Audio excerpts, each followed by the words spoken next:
कि बीजेपी का एक भी फॉर्म रिजेक्ट नहीं होना और कांग्रेस के करीब करीब 80% फॉर्म, जो हमने 21 फॉर्म भरे थे 26 में से जिला परिषद के लिए, उसमें से हमारे सिर्फ 4 रहे और बाकी सभी फॉर्म उन्होंने रिजेक्ट कर दिए।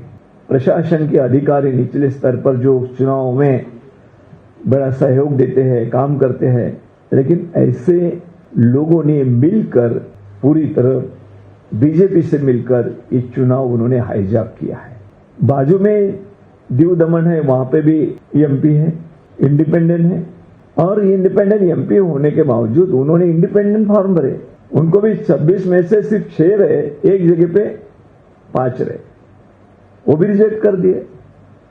उनको बीबी का और बेटी का भी फॉर्म कैंसिल कर दिया। मतलब ये जो दमनशाही शुरू है पूरे दादरा नगर हवेली में, इसके लिए जनता त्रस्त है।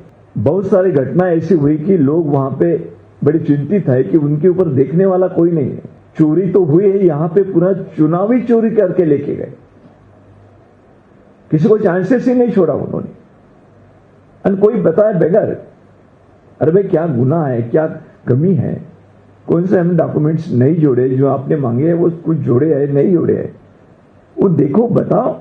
वहां पे नॉमिनेशन की डेट खत्म हो गई, उसी दिन प्रेस को बोल दिया उसने कि हम तुम सब लोग सामने के हैं, अपने बीजेपी वाले जीत गए हैं, हमने चुनाव जीत लिया है। इसका मतलब क्या?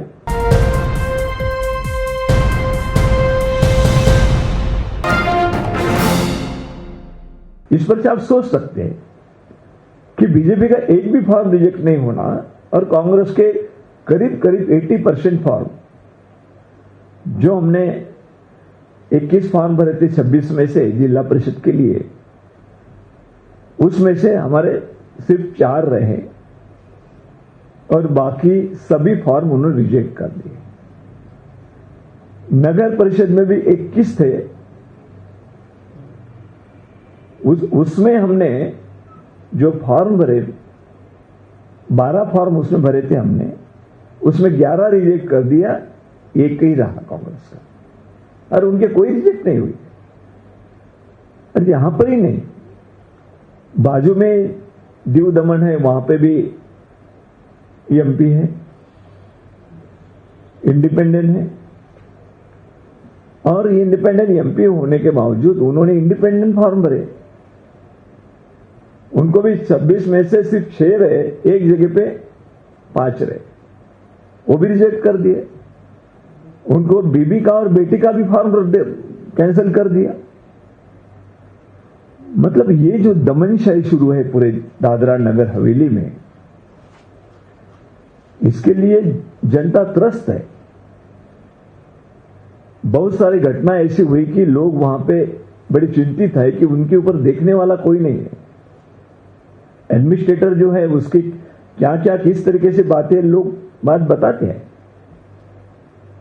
किस तरीके से दमन हो रहा है लोगों का, किसी को घर गिराना, किसी बहुत सारी, अपना अगर ध्यान में उसकी तरफ भी आकर्षित करना चाहो तो ये बात पूरे देश के सामने आनी चाहिए। हमारे देश का हिस्सा है, ऐसा नहीं कि भाई यूनियन टेरिटरी है तो कोई अलग देश के बाहर है। तो ये उजागर करने के लिए बड़ी ताकत के साथ आपने भी सभी ने साथ देना चाहिए।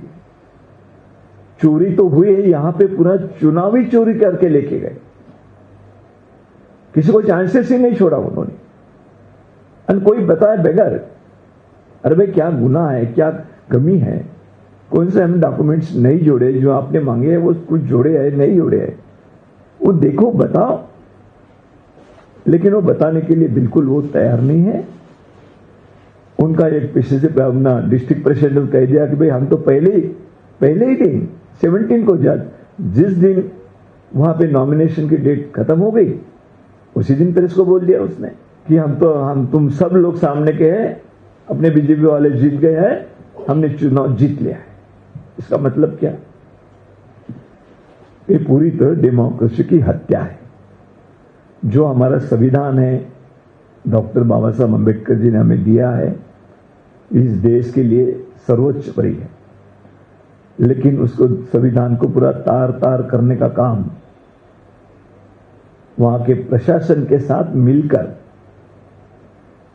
वहां के चुनाव आयोग ने वहां के जो कलेक्टर्स हैं, वो कलेक्टर का नाम मैं ये करना चाहता हूं, प्रियांक किशोर करके कलेक्टर, तो उनके नेतृत्व के तहत वहां के दोनों सीओ, जिला परिषद के और नगर परिषद के, उनके दोनों आरडीसी